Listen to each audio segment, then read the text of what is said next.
ఓహో, చాలా ఇంటెలిజెంట్. ఎన్ని వయసు, ఎంత వయసు?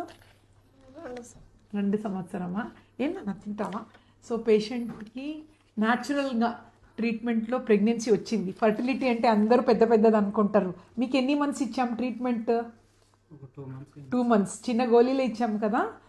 ఎన్ని స్కాన్స్ అయిందమ్మా? ఒకటే స్కాన్.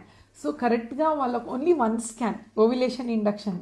ఎగ్ రప్చర్ అయ్యేటప్పుడు ఒక హెచ్సిజీ ట్రిగర్ ఇచ్చాము. న్యాచురల్గానే పాప, ఎంత వయసు పాపకి? మళ్ళీ ఇప్పుడు సెకండ్ కిడ్కి వచ్చారు, దూరం నుంచి వచ్చారు కదా. సో ఫర్టిలిటీ ట్రీట్మెంట్లో ఏజ్ చిన్నగా ఉంది, వాళ్ళు మ్యారేజ్ అయ్యి జస్ట్ 3 years వచ్చారు కాబట్టి చిన్న ఓవిలేషన్ ఇండక్షన్లో ప్రెగ్నెన్సీ వచ్చింది.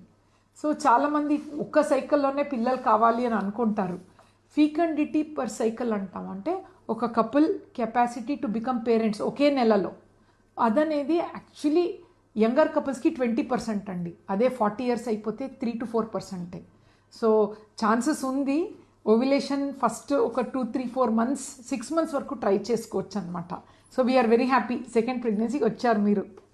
సో ఓవిలేషన్ ఇండక్షన్ అనేది కూడా ఇంపార్టెంటే ఫర్టిలిటీ ట్రీట్మెంట్లో.